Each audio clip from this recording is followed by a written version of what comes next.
Eu gostaria que o senhor me confirmasse o seguinte: o jornal O Globo, no dia 12 de maio, publicou uma expressão atribuída ao senhor. Eu gostaria de perguntar ao senhor se ela procede ou não.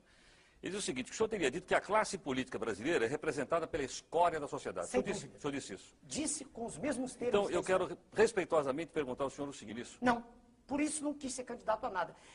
Quando eu disse escória, eu quero dizer o seguinte: é difícil, claro que há exceções em todos os níveis, em todos os meios. Mas é difícil o senhor encontrar no cenário político um cientista. Um homem que tenha dedicado sua vida à ciência. Geralmente ele sente repugnância pelo processo. E por que ele sente esse sentimento específico? Porque se criou toda uma imagem, que é a imagem das ruas, não é a imagem da imprensa, é a imagem nas ruas, de uma aversão pelo político.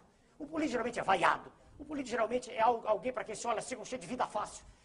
E quando a gente acompanha todo o processo, a gente vê que, na maioria das vezes, na esmagadora maioria das vezes, o sujeito se aproximou para tirar vantagem. Ele se aproximou porque ele fracassou na vida profissional. Ele não é um indivíduo que tenha tido uma carreira com brilho naquilo que faz. Doutor Enéas, desculpe, nós temos aí concorrendo o maior líder da história do Brasil, que é o Lula, e um brilhante atual de nível internacional, que é o Fernando Henrique. Muito bem. O senhor me obriga a caracterizar de modo pessoal, que eu não gosto de fazer, mas quando o senhor diz líder, perdoe-me, se o Partido dos Trabalhadores tem uma estrutura de pensamento tão forte, por que na sua linha de frente, para o cargo máximo da nação, ele apresenta uma pessoa, não tem nada em particular com esse senhor, mas que é uma pessoa sem preparo? Como sem preparo? O por preparo favor. Só se adquire na academia? Exatamente. Chegaremos lá. De preparo, isso não faz sentido. Ao sábio. Não, preparo. Eu nunca disse que era sábio, senhor. Não digo isso. Eu sou um estudioso de ciência. Veja bem, quando eu digo sem preparo, vamos ser claros, todos nós. Existe uma mística que é criada no sentido de proteger o cidadão A, o cidadão B. Por favor, o que é preparo? Preparo adquire-se de modo formal nas escolas. Eu não consigo aceitar, eu me sinto muito, um minutinho, senão, deixa eu terminar a expressão, o senhor tem todo o direito de redarguir. Se as escolas não servem para nada, para que elas foram criadas? Não, quem disse que não serve? Isso é um minutinho. Então, se o curso primário, o antigo... As escolas brasileiras hoje servem muito pouco. Bem, eu não fiz a escola atual, senhor.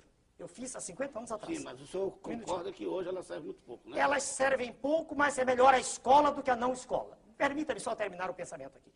Se eu não consigo entender que se lance a candidatura da República, não consigo entender.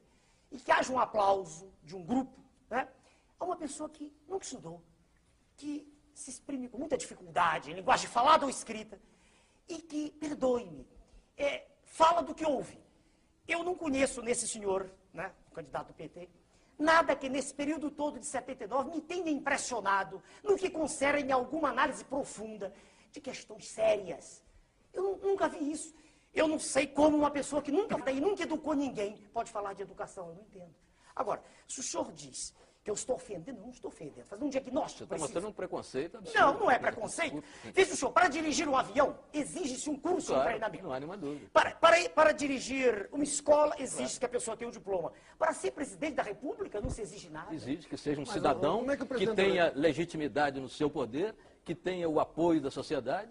Desde que esse apoio seja manifesto, não dessa forma que é. Como dessa forma? Metade da população se diz insatisfeita, 56% são as estatísticas. Agora, o senhor expõe em todos os programas, nas primeiras páginas de jornais, todos os dias, desde 1979, as mesmas pessoas. Os senhores, e tem as suas razões para isso, os senhores têm todo o direito de ter seus candidatos.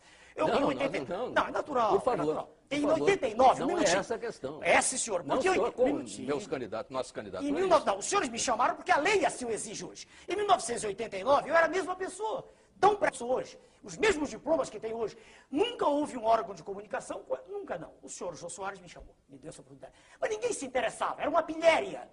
Eu era um motivo de jocosidade, era uma figura para os senhores histriônica. Estou falando em geral. Pode até haver no conjunto dos senhores alguém que admita, que aprecia o que eu digo. Agora, então, se há o preconceito, não é meu.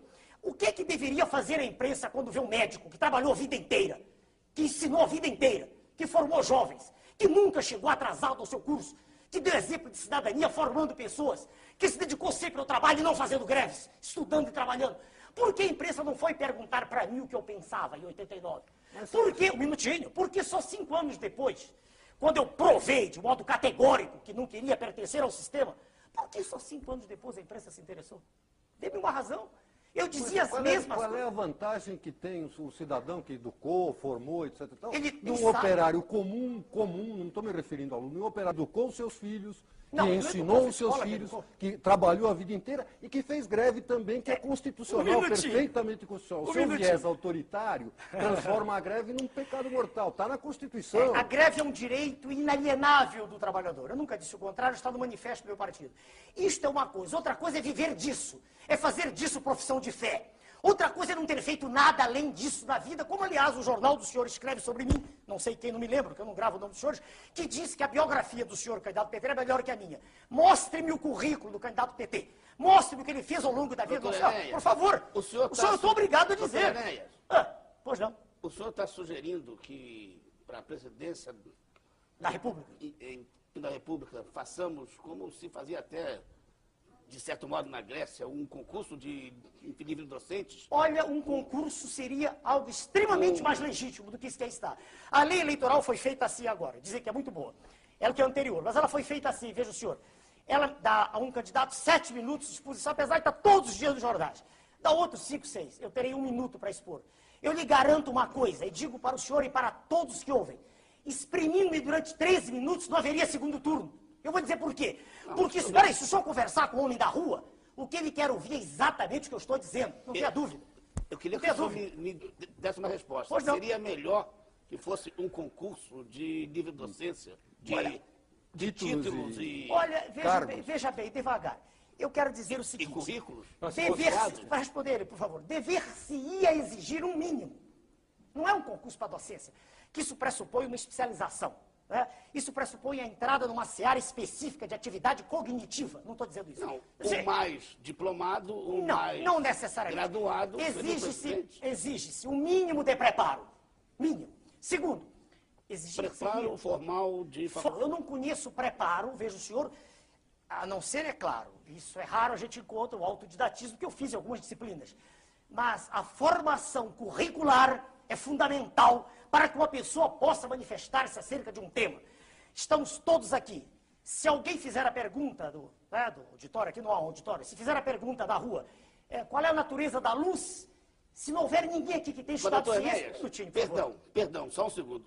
O senhor está desse jeito, e se vamos pensar só para pensar, ir para um certo extremo, impedindo que o povo vote. Ele não tem preparo para opinar sobre assuntos dessa natureza. Eu não disse isso, eu não disse que... Veja, senhor, se eu não sei... Mas o senhor disse exatamente isso. Não, eu falei de quem vai dirigir.